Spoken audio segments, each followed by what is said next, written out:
Graça e paz, amados de Deus, você está no seu nosso ponte teológico. Estamos aí para mais um review. Para você que não me conhece, sou o pastor São Porto.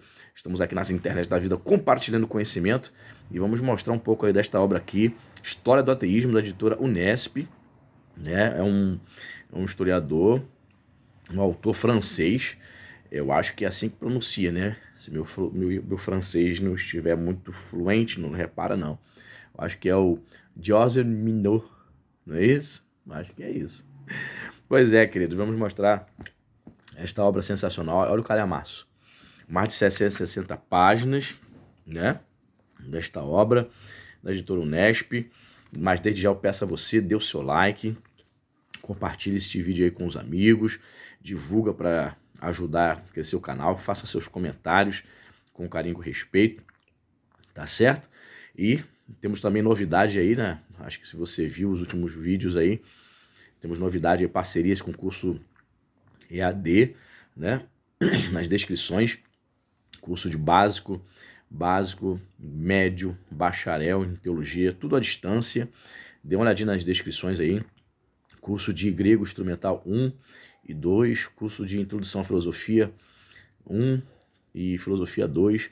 Dá uma olhadinha aí, é só clicar nas descrições e você vai ver esses cursos aí. Se você adquirir esses cursos, você vai estar abençoando o nosso canal diretamente, tá bom? E se você deseja ser apoiador do nosso canal, tem embaixo também nas descrições, no comentário aí, o Apoia-se, né? O link do Apoia-se.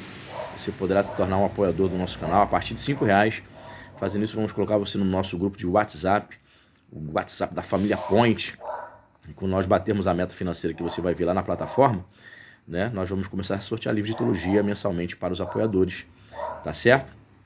Então, abençoa aí o nosso canal, temos o Pix também nos comentários, tá certo? Deus abençoe a sua vida, se assim você o fizer. Mas se você não fizer também, se você não pode, o like, o comentário já ajuda. Vamos mostrar aqui, mostrar um pouco aqui, olha o detalhe aqui, ó, maneiro, muito bom, né? O material, eu gosto desse tipo de página, de folha. Olha, disse que Deus morreu no século XIX, mas já no século IV, antes da nossa era, Teodoro, o ateu, proclamava: os deuses não existem. Esse é um dos exemplos citados por Joseph Minot nesta erudita narrativa sobre a história dos ímpios, que assinala: o ateísmo é tão antigo quanto o pensamento humano. Nesta obra, o intelectual francês situa o ateísmo em uma longa tradição filosófica, quase sempre negligenciada pelos pesquisadores. A história dos descrentes não é apenas o negativo das experiências religiosas. Desde suas origens, o homem procura entender o mundo em uma perspectiva que rejeita a explicação divina para seus infortúnios ou propósitos, concebendo a solidão da existência humana como pressuposto no caminho para a compreensão do enigma da vida. Né? Eu vou então de imediato mostrar para você. Mostrar para você o sumário, certo? E fique comigo até o final do vídeo, que nós vamos mostrar alguns trechos da obra, tá certo? Você deixa separado aqui até o marcador aqui. Vamos lá. Primeira parte, ateísmo na antiguidade, na Idade Média. Capítulo 1, no início, fé ou descrença. Então separei esse trecho para a gente ler. O problema do ateísmo primitivo, olha só. Mentalidade primitiva, do mito vivido ao mito conceitualizado, a religião e seus derivados, do mito vivido à magia, atitudes supersticiosas e seus derivados, o ateísmo teórico, o ateísmo prático, uma hipótese de trabalho, o ateísmo entre os povos primitivos e antigos. Capítulo 2, os ateísmos greco-romanos, até o século V, a aceitação de um panteísmo materialista. 432 a.C., o decreto de Diópites, início dos processos por ateísmo e impiedade. Caramba! De Sócrates, o agnóstico, Diágoras e Teodoro, o ateu. Platão, pai da intolerância e da repressão ao ateísmo. Tá vendo? Aí você pode parar o vídeo aí e ler devagarinho, né? Se eu for ler todos os tópicos, o vídeo vai ficar longo. Capítulo 3, o ateísmo medieval, séculos de fé, contribuição árabe-muçulmana para a descrença, problema da dupla verdade, as seduções da razão, meios incrédulos, necessidade de provas. Interessante, né? Aí, Segunda parte, o ateísmo subversivo da Renascença. Capítulo 4, contexto da descrença na Renascença. Problema da descrença no século XVI. Interessante. As grandes viagens e o problema dos povos ateus. O diabo e o ateísmo. Capítulo 5, testemunhos do ateísmo no século XVI. Eu vou ler esse trecho aqui. Calvino, revelador da descrença. Testemunhos sobre o ateísmo sobre o ateísmo antes de 1570. Um fenômeno europeu. A recrudescência da descrença após 1570. O ateísmo contestário. Capítulo 6, o ateísmo crítico. De 1500 a 1600. O credo dos descrentes, os ateus na apologética. Interessante, né?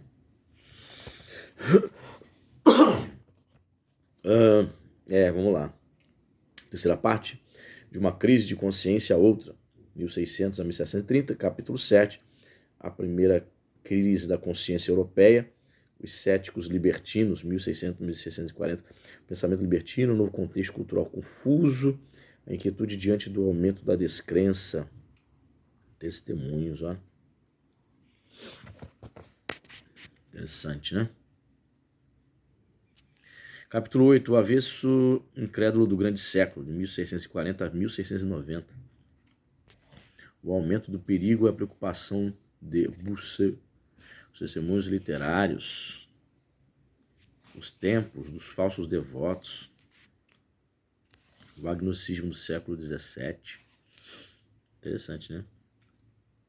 Capítulo 9, a segunda crise da consciência europeia, razão e ateísmo, 1690 a 1730. Todos os caminhos levam ao ateísmo, a era da suspeita e da dúvida.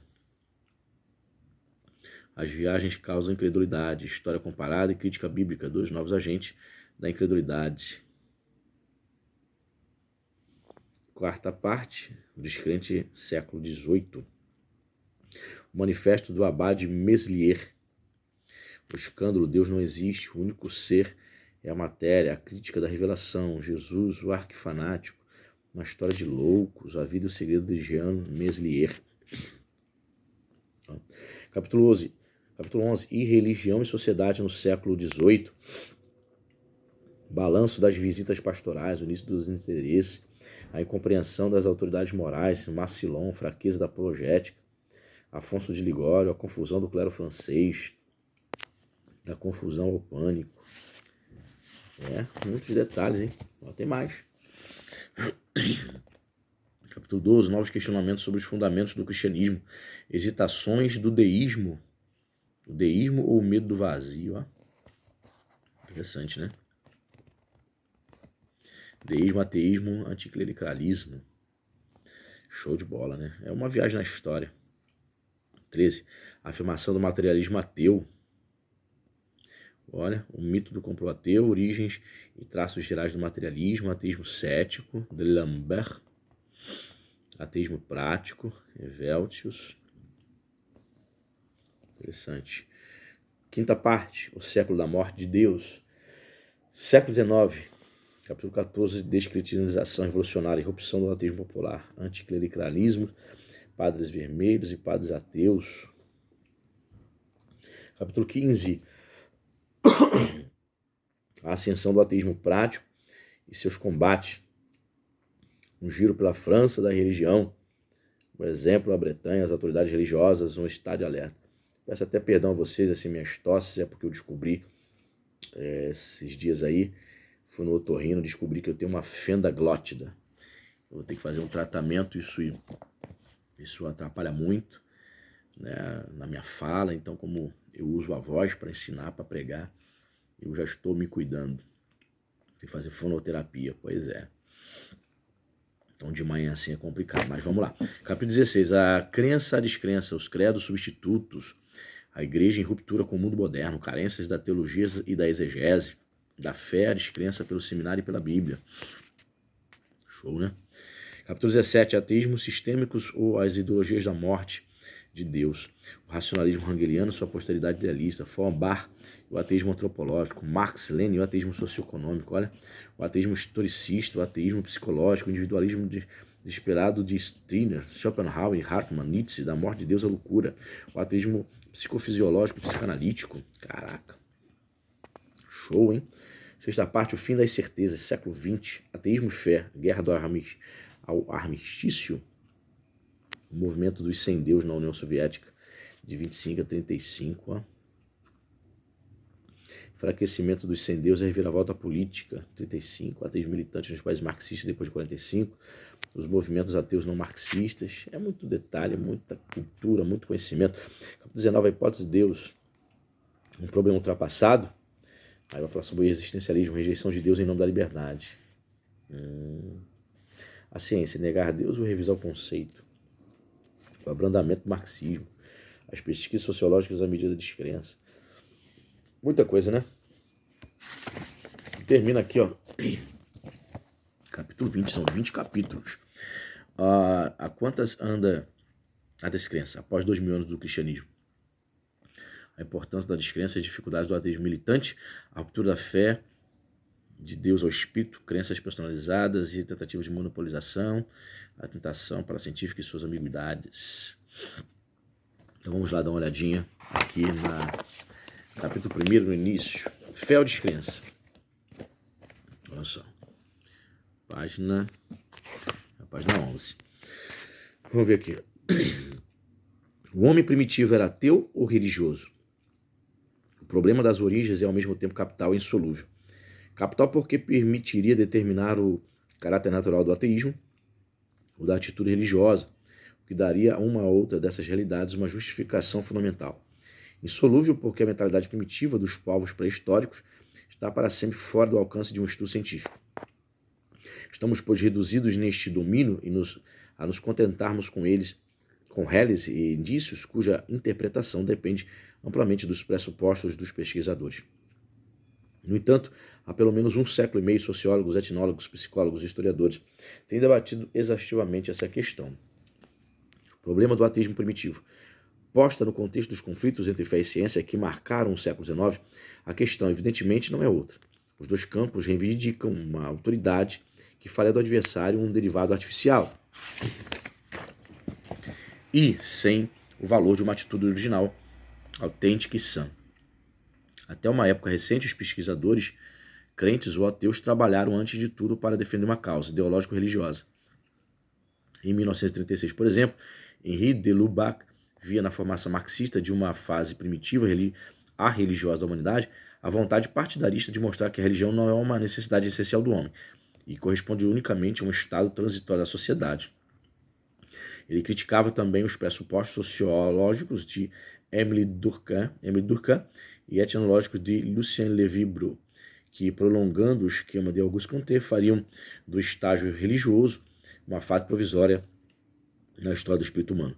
O trabalho das ciências se insere hoje num espírito menos polêmico, mas nem por isso a interferência de nossos pressupostos contemporâneos estaria menos presente. No entanto, é indispensável prestar conta dessas pesquisas. Você pode parar aqui o vídeo, meus nobres, para ler o restante aí dos parágrafos na página. Certo? Você poderá também, na página seguinte, compreender aí. Perfeito? Dá uma lidinha um pouco mais aí desta obra aqui na página 13, falando sobre o ateísmo primitivo. Olha, interessante. Aí ele vai citar, você já percebeu de cara que ele cita muitos autores franceses, né? Porque ele também é francês. Sensacional. Outro trecho que eu separei aqui é a página 152, que vai falar sobre o ateísmo subversivo da Renascença. Calvino, revelador da descrença. Ó. Um dos testemunhos mais decisivos é o de João Calvino. Evidentemente, conhecendo o seu temperamento extremista, é preciso examiná-lo com prudência. Em 1534, Calvino, em sua Psicopaniquia, aponta a existência de uma forma de heresia situada por ele nas proximidades do ateísmo, a crença no sono da alma após a morte. A alma, abre aspas, não pode sobreviver sem um corpo. Ela morre e perece com o corpo, até que o homem ressuscite por inteiro, fecha aspas. Para esses heterodoxos, a alma do homem não passa de uma virtude uma faculdade de movimento sem substância. Fecha aspas. De acordo com Calvino, essa é uma primeira forma de ateísmo, uma forma que ataca a ideia de alma imortal, e ele identifica com o ressurgimento do epicurismo, doutrina do homem sensual, daquele que crê que, abre aspas, do mesmo modo que aos animais nada resta depois de mortos, também o homem não se reserva nada após a morte, fecha aspas. Isso é o que vai tratar Calvino na sua obra Psiconopaniquia. Em 1550, o Tratado dos Escândalos, aborda variedades autênticas do ateísmo. A impiedade que até então estava escondida revela-se, deplora Calvino. Inspirados pelo diabo, certos homens, inimigos da verdade, atacam todas as crenças religiosas, não medindo esforços para tornar a palavra de Deus odiosa, destruir a fé. Seu método é a zombaria, odiosa aos olhos do austero reformador.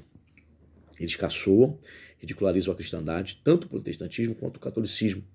Divertem-se escarnecendo da parvoíce e das piadas dos papistas. São epicuristas, inebriados de Satã, porcos, em busca unicamente da satisfação dos sentidos, persuadidos de que Deus não existe e de que, no que diz respeito às suas almas, elas não diferem em nada daquela dos cães e dos animais. Julgam que é preciso muita sandice para acreditar que a morte de um condenado pendurado numa forca possa dar vida eterna a todos os homens. Os crentes são para eles tolos e imbecis acima de todos os idiotas do mundo.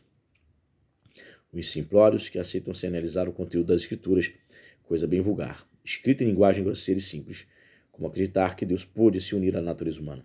A razão natural, assim como o senso comum, proíbe dar fé a tais frioleiras. Interessante, né? Então temos aqui uma obra de Calvino, né, no século XVI, detonando os ateus, chamando até mesmo de inebriados de Satã, epicuristas, porcos, caraca. Você pode ler aí mais alguns trechos. Aqui, 9 anos mais tarde, na instituição cristã, nas Institutas, né, além da polêmica com a Igreja Católica, Calvino examina a questão da descrença desde o primeiro capítulo, afirmando que ainda hoje muitos se adiantam para negar que existe um Deus. Então ele vai combater aí, vai fazer uma apologética, né, contra o ateísmo. Tá certo? Então acho que deu, né?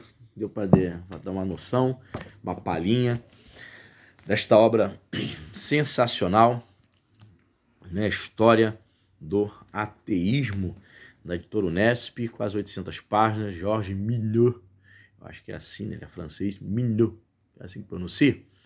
Então, dá o like, compartilhe, diz se está no seu radar aí. Deus te abençoe e até a próxima.